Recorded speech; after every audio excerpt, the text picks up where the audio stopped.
Will you produce that video to teach or entertain? Can it be both in an e-learning course? Should it be both? All big questions for learning designers as they fight hard not to fall too deep into the edutainment trap.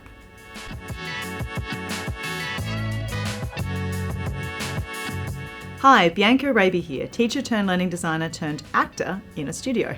It is no secret that as education moved more and more online and into blended modes of delivery, the need to use video to teach increased.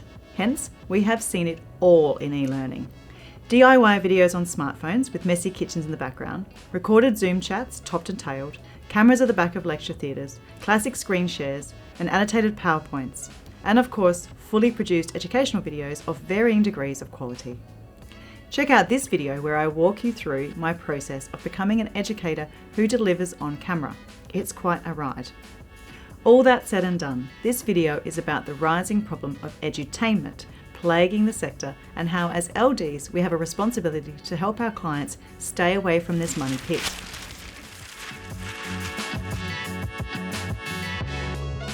What is edutainment? Edutainment is a term that combines the words education and entertainment to describe a form of media or content that is designed to educate while also being entertaining or enjoyable. The goal of edutainment is to make learning more engaging and interesting by incorporating elements of entertainment such as engaging storylines, colourful visuals, or interactive gameplay. Have you heard of Crash Course? If not, check them out, as they are the #1 educational YouTube channel. Their teaching videos are the epitome of edutainment, minus the interactivity.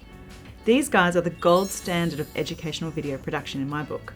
But the catch is they need huge budgets to produce these.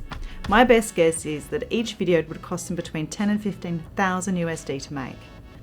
So as LDs, we can only watch, dream and become inspired, as there is rarely a business case strong enough for a provider to spend that much on a single video. And rightly so.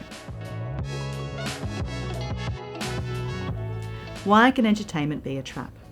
While it's true that learners are becoming more and more distracted, and therefore need to be engaged, entertainment doesn't always equal learning. Yes, we could watch a documentary and learn something while being captivated, but there is an art to doing this right for real learning.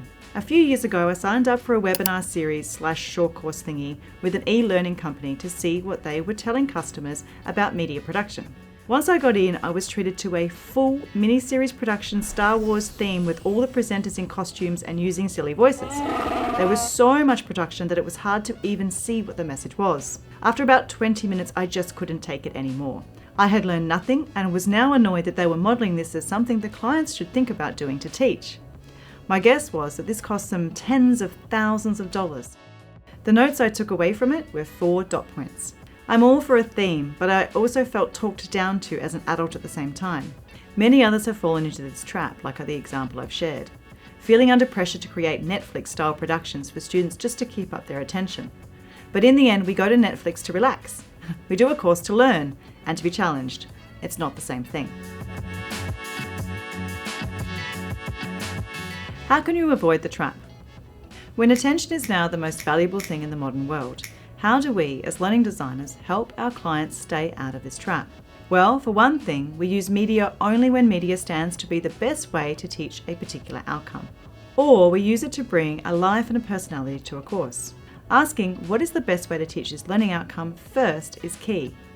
Maybe it's dot points, maybe an infographic, maybe a table, maybe an interactive branch scenario, or maybe it is a video due to the complex nature of the concept.